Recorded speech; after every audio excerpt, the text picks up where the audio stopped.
भैया भैया क्या हुआ लक्ष्मण? इन फूलों को छोड़िए भैया, शस्त्र उठाने का समय आ गया है। आज मैं उसे जीता नहीं छोड़ूंगा। क्या बात है लक्ष्मण, कौन आ गया? आपका चहेता भरत। क्या भरत आया है? कहाँ है? अयोध्या का राजा भरत अपनी चतुरंगी सेना के साथ चित्रकूट आ रहा है। अपनी सूर्य पताकाएं लहरा रही थी। इसका अर्थ है वो अपनी पूरी शक्ति के साथ आक्रमण करने आ रहा है। आक्रमण? किस पर? आप पर। राज्य पाकर उससे राज का मत संभाला नहीं किया।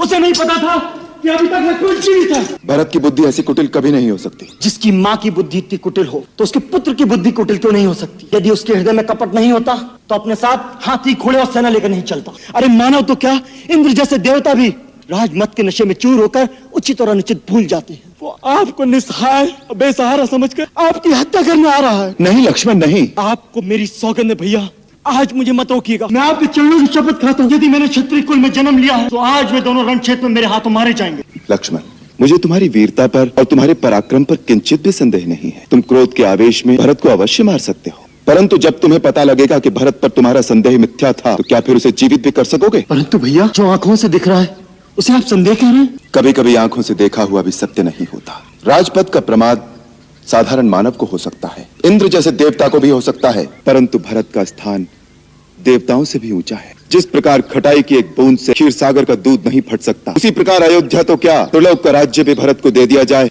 तो भी उसे राजमत नहीं हो सकता। परंतु यदि भरत के मन में पाप हुआ तो, यदि उसने प्रहार किया तो उसी को प्रहार करने दो। वो हमारा राजा है, हम अपने राजा के सामने शस्त्र नहीं उठाएंगे। भैया भैया, क्या मैं आपकी शरण में आ गया हूँ? भैया आपकी शरण में आ गया हूँ। भरत, बड़े भाई। नहीं भैया, जिस पापी के कारण आपकी ये दशा हुई है उसे भाई मत कहिए। मैं अब इसका अधिकारी नहीं। भाभी भाभी, मुझे क्षमा कर दीजिए भाभी। अब सबकी ये दशा देखने से पहले तो अच्छा होता मुझे मृत्यु आ जाती।